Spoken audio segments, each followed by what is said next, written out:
This is the first piece of walnut I've actually used from what I picked up from my uncle last year, and as you'll see here, I had to use a replicating saw to actually cut it up. Cutting across grain here, where I cut it in half, no problem, took me about 10 minutes. Actually took me probably a good half an hour to actually cut along the grain. All I've done here is just basically cut off the corners so it will fit on the lathe a lot easier. I actually just drill a hole into the face of the wood, because that's where the 4-prong spur drive will then bed into the wood. As the wood is soft and wet, it's best to do this, because then at least if it does work loose, it's not going to start flying off the lathe.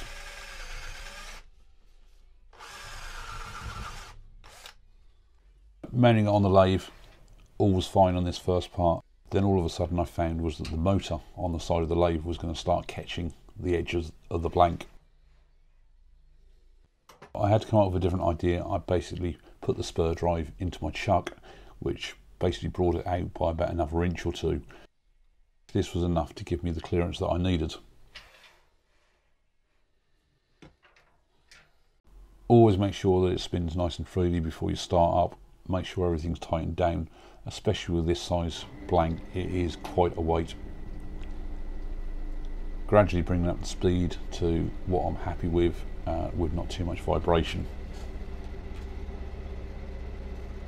Now the first cuts are always probably the worst ones to do, especially on something so balanced and odd like this.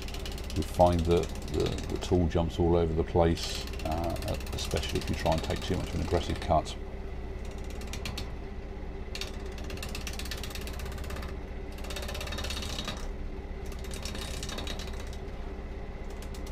Once you get those first cuts out of the way, you'll soon start finding that, especially with wet wood like this, you can actually start taking an awful lot off all at once.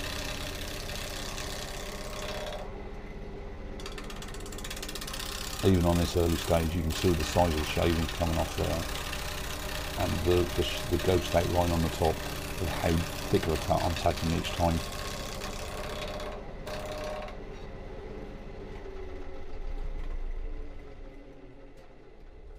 Just regularly stop the piece, inspect it, just see how you're getting on. I have an awful long way to go here. Reline up the tool rest, and again always just check things are tight and that you can spin the piece freely, that it's not going to catch on anything.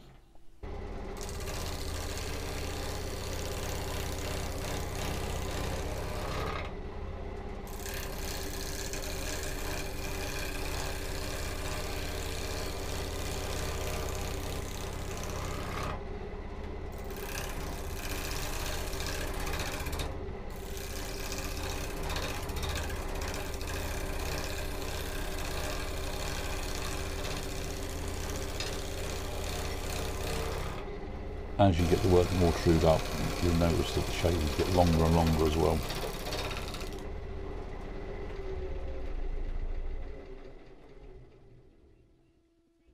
Still got quite a way to go here to get it trued up on the end of the bowl. Also again, just checking that everything's all nice and tight.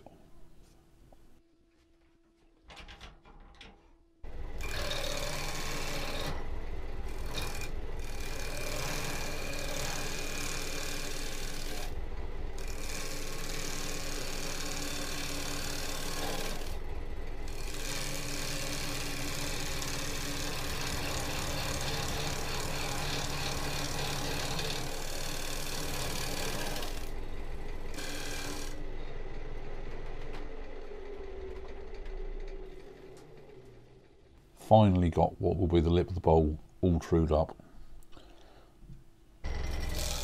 After you've got that, you can actually just start trying to true up the rest of the blank.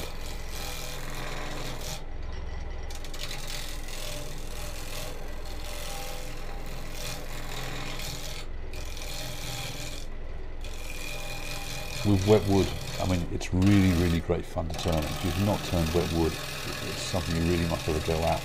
You can actually take a lot more vigorous cuts on it.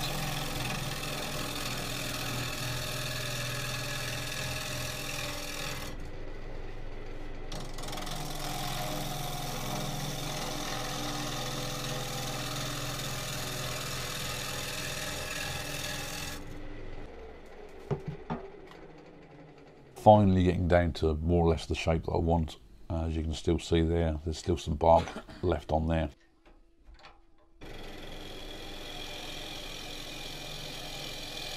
Being a rough turn blank, it's also good practice as well. You can actually try different types of cuts.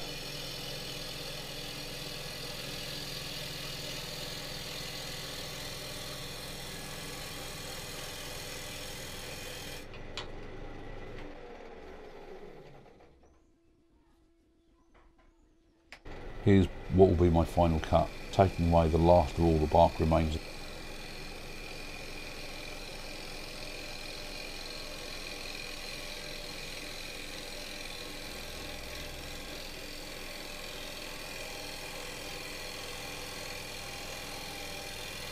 Next job, just mark out where I'm going to put the tenon on the bottom. Because of the size of this, I decided to use my large jaws, which usually hold about 100mm when they're at their optimum. But because this is actually wet wood, it's going to move a little bit, and especially when it dries out, that's going to distort. So it's best to actually have your jaws just a little bit wider apart to allow for that space for movement. Use the parting tool just to create the whole tenon, got rid of all the waste wood on the bottom there, just to level it all off.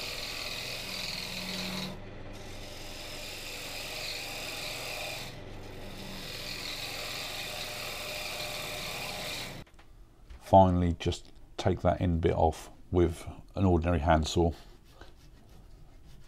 If you try and go too thin here, then you really do risk the whole blank flying off the lathe.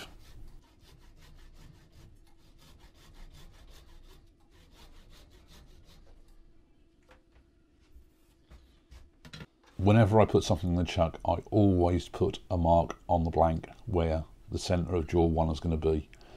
You just never know when you want to put that piece back into the jaws, and it just means hopefully everything is trued up.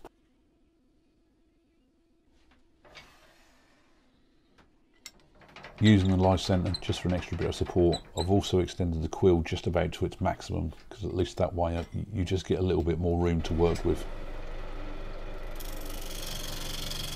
Because this edge of the blank was really rough, it really is sort of like jolting about and getting odd sort of little bits to fly off as you take those first couple of cuts.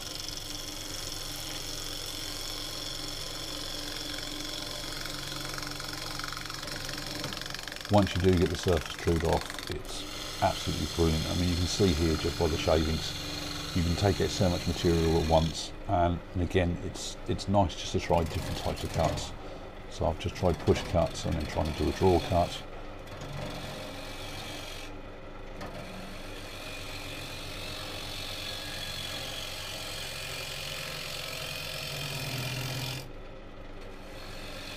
You'll also find as well that once you get the thing trued up a lot more, you can actually increase the speed on the lathe.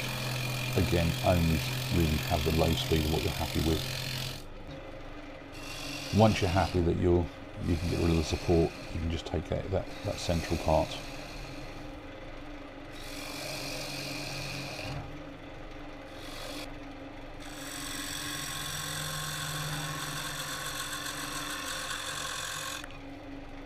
Just remember, don't take the walls too thin, because if you do, what you'll find is that depending on how much it warps, you may well end up with something that's so thin when you try to finish it off that it's just going to be impossible to do.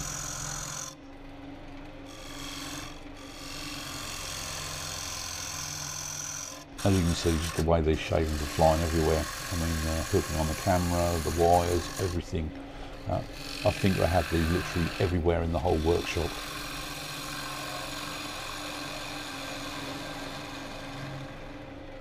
Just one final clip, just a bit of slow motion here. I think this is down to about quarter speed, and as you can see, the shavings are going off in all directions.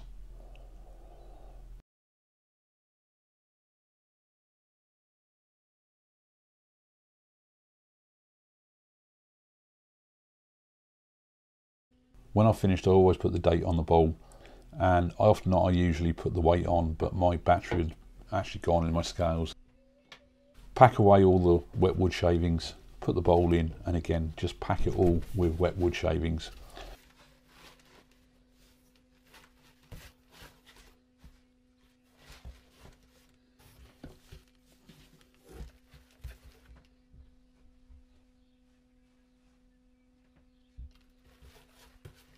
close up the box, and again put the details on the box, so at least when you look at it on the shelf you know what's in there. The idea then is just to leave this for at least 3 months, if not longer, and it should then hopefully be ready to finish off. Thanks a lot for watching, and I'll see you on the next project video.